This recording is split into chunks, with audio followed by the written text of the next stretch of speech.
El trash talk vende peleas, pero también te deja expuesto para los knockouts, sumisiones y humillaciones más satisfactorias que vas a ver. Algunos peleadores hablan tanta basura que pensarías que nacieron para dominar la UFC, y algunos sí lo hicieron. Pero hoy vamos a contar 9 peleadores bocones que hablaron de más y fueron brutalmente silenciados. This guy TKOs people. When I knock people out, they don't fucking move. They're not. Who the fuck is that guy? Who the fuck is that? McGregor llegó a esta pelea hablando tanta basura que parecía que estaba escribiendo el guión de un reality show. Insultó a la familia de Khabib, se burló de su religión, atacó su origen y sí, en un momento incluso bromeó con ofrecerle un oso para pelear, pero un oso de verdad. Fue provocador, ridículo y totalmente diseñado para meterse en la cabeza de Khabib. Y por si las palabras no bastaban, meses antes ocurrió el incidente del autobús en UFC 223, cuando McGregor lanzó una carretilla contra la ventana del autobús, hiriendo a varios peleadores y convirtiéndose en el enemigo público número 1.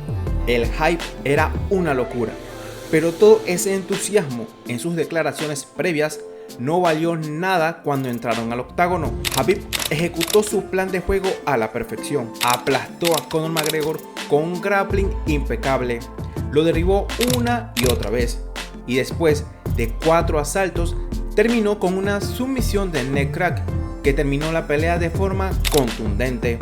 Pero el caos no terminó ahí. Inmediatamente después de la victoria, Khabib saltó la jaula y se lanzó contra la esquina de McGregor, desatando una pelea masiva post combate que incluso involucró a ambos equipos. El resultado: suspensiones y multas, y una de las noches más infames en la historia de la UFC.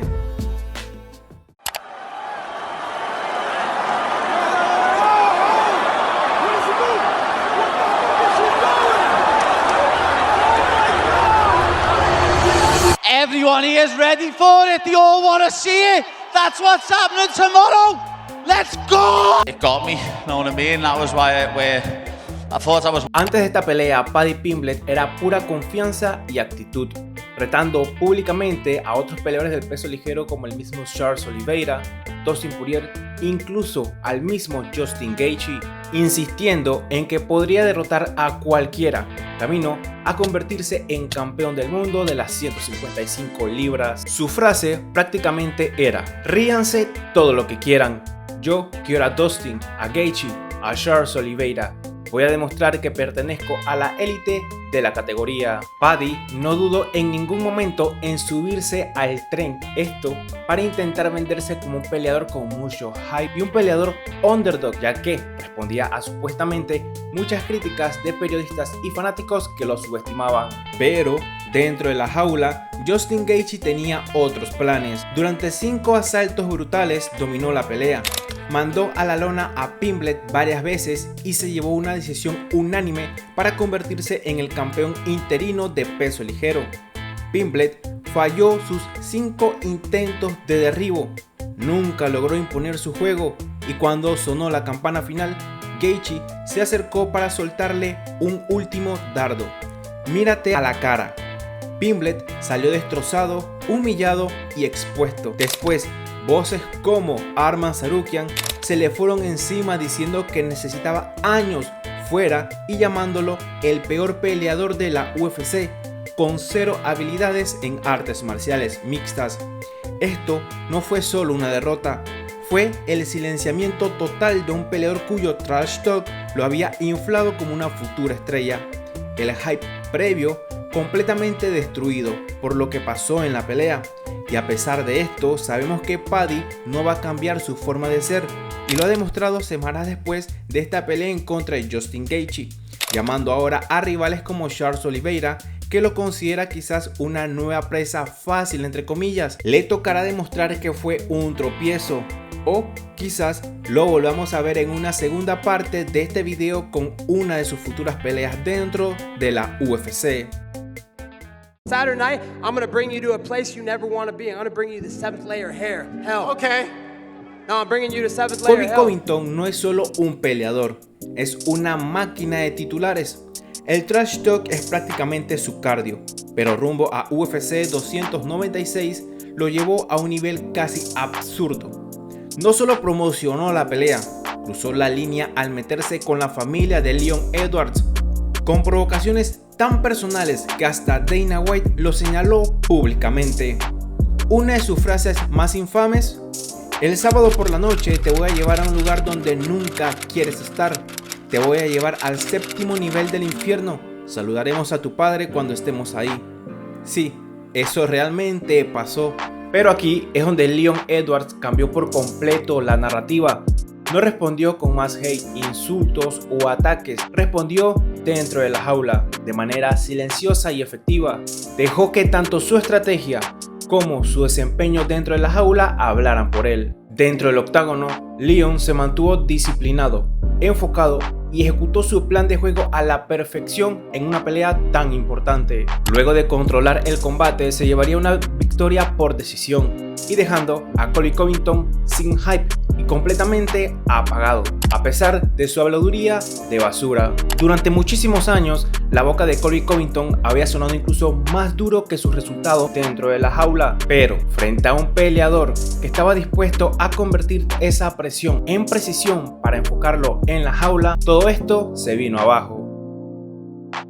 Oh, boo. Oh, he went too far with the fake belt. Come on. Where you guys been? Chael Sonnen fue la máquina original del trash talk antes de que las redes sociales lo hicieran una tendencia. No solo vendía las peleas, atacaba a Silva de forma personal, se burlaba de su nacionalidad e incluso faltó el respeto a su familia para meterse en su cabeza. La confianza de Chael Sonnen era absurda. Llamó a Anderson Silva basura y cuestionó que si la leyenda del deporte de la UFC siquiera tenía un corazón para pelear. Incluso llegó a hacer comentarios comparando a niños brasileños jugando en el barro con estadounidenses innovando en medicina y videojuegos, totalmente fuera de contexto y de lugar, pero demostrando lo bocón que era y lo poco que le importaba, incluso peleando en territorio ajeno. Silva tampoco se quedó callado. En una conferencia de prensa caliente respondió: le voy a dar una paliza como nunca antes. Voy a asegurarme de que todos sus dientes queden rotos. La tensión en esta pelea era real. El hype estaba por las nubes y los fans no podían esperar ese choque. La primera pelea en UFC 117 fue dramática. Sonnen dominó casi todo el combate, controlando a Silva en el suelo y haciendo parecer que todo su trash talk iba a cumplirse. Pero Silva sacó un triángulo milagroso en el último asalto y le dio la vuelta completa a la historia, y silenciando definitivamente a toda la habladuría de Chael Sonnen. I'm gonna whoop your ass all by myself. I don't need nobody. What? I don't need nobody. I'll whoop your ass all by myself. Masvidal no llegó al estrellato solo ganando peleas. Se convirtió en una superestrella luego de conseguir el knockout más rápido en la historia de la UFC. Después de construir su reputación como gamebrand, puso la mira en Usman, el campeón de peso welter, y no paró de tirarle trash talk. Despreciaba por completo el estilo de pelea de Usman basado en la lucha, llamándolo aburrido, y repetía constantemente que lo iba a bautizar en el octágono. Decía cosas como: le voy a romper la cara, y él ni siquiera quiere pelear, él quiere simplemente agarrarme, vendiéndose como el espectacular striker listo para humillar al campeón. La primera pelea en UFC 251 ya era incluso una locura antes de empezar. Masvidal habría aceptado este enfrentamiento con tan solo 6 días de anticipación, pero el campeón Kamaru Usman controló el ritmo y anuló por completo el striking, que era el fuerte de Masvidal dentro del octágono en su mayoría, llevándose así una decisión unánime. Masvidal insistió que con un campamento de entrenamiento completo el resultado sería completamente diferente, vendiendo así Masvidal su pelea de revancha como una redención programada para el evento de UFC 261. Pero lo que pasó fue una declaración imposible de ignorar. En el segundo asalto, Kamaru Usman conectó una mano derecha perfecta que dejó a Masvidal completamente noqueado y con su primera derrota por nocaut en su carrera en la UFC. El famoso "te voy a bautizar", totalmente destruido y usado en su contra. I got more money than you right now, bro. I fought 4 times in the last year and I won my fights. You lost 2 out of 3. You fucking suck, dude. James Vick pensó que tenía esta pelea ganada, en el papel y en la boca. En la previa llamó a Justin Gaethje el Homero Simpson de las artes marciales mixtas. Aseguró que le iba a dar una paliza brutal y minimizó su resistencia como si fuera un detalle sin importancia.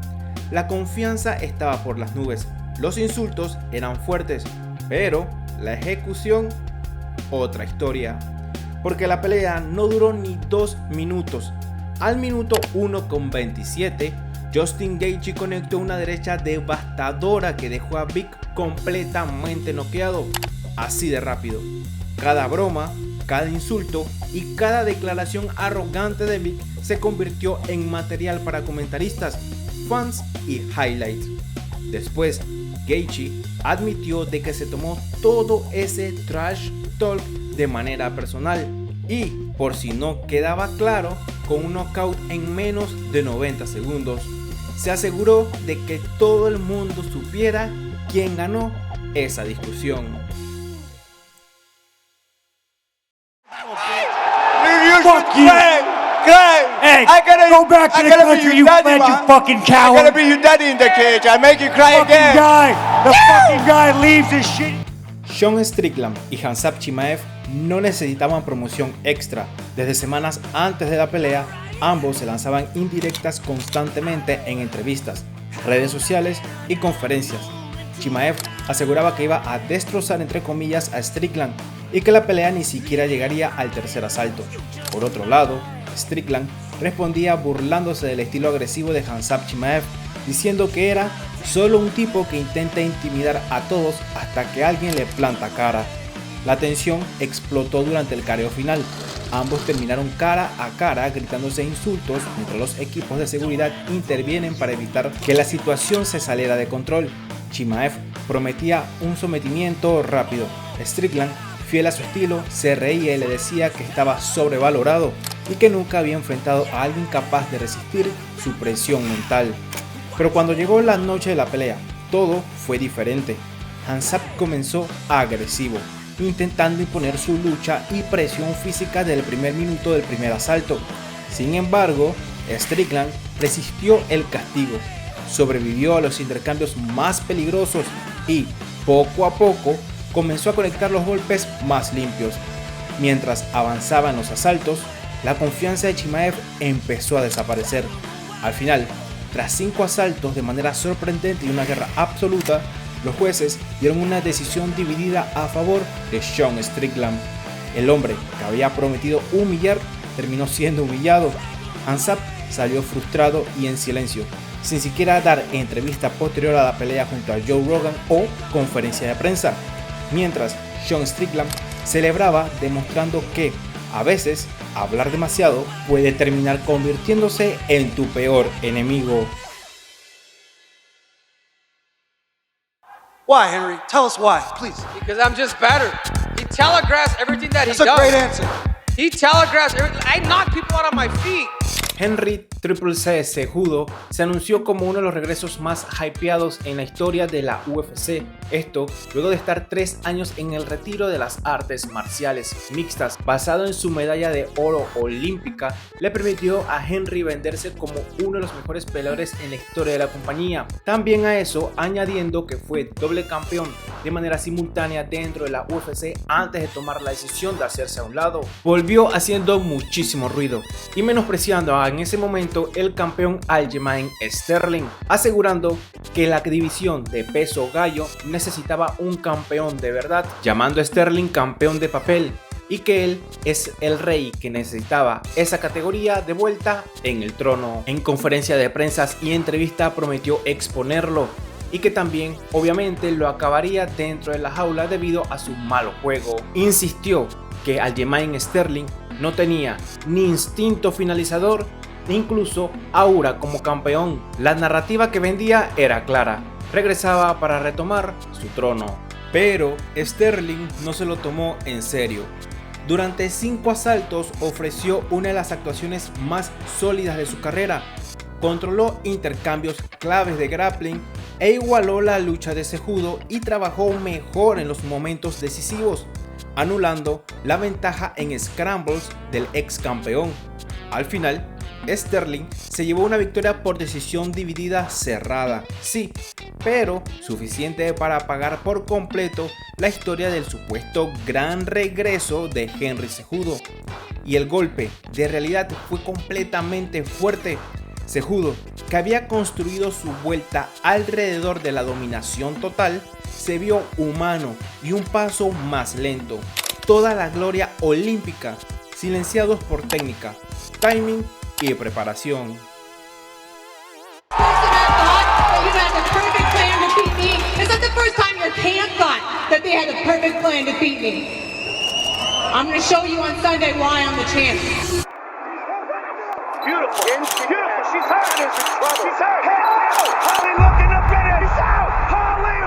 No voy a negarles que este momento me tocó de manera directa. Fue uno de los momentos más locos que he vivido desde que sigo este deporte. Antes de esta pelea, Ronda Rousey era intocable, invicta 12-0, finalizando a casi todas sus rivales en menos de un minuto. Había construido un aura de invencibilidad y dominaba no solo dentro de la jaula, sino también con sus palabras. Uno de sus momentos más virales en ese momento, más comentados y criticados, fue cuando llegó a decir que podría incluso vencer a la mitad de la división de peso gallo masculino. No se guardaba nada con sus oponentes, destrozándolas verbalmente antes de siquiera entrar al octágono.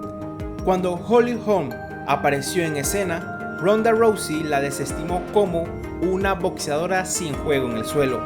Prometió finalizarla cuando yo quiera, ella decía, y se burló de su supuesta falta de agresividad. En el pesaje la encaró fijamente e incluso la empujó. Analistas incluso predecían otro ámbar en el primer asalto por parte de Rousey, y los fans estaban convencidos de que la campeona invicta iba a pasarle por encima a su retadora, en ese momento en la posición número 7 del ranking, y con incluso algunos fanáticos creyendo que realmente Holm no merecía esta oportunidad y estaba siendo lanzada a los leones de una manera muy rápida. Dentro de la pelea, desde el primer segundo, Holm cambió la historia. Usó movimientos laterales, controló la distancia y conectó golpes limpios mientras evitaba el clinch de Ronda Rousey. Ronda empezó a frustrarse, lanzando golpes sin control en lugar de buscar el grappling, y entonces en el segundo asalto pasó.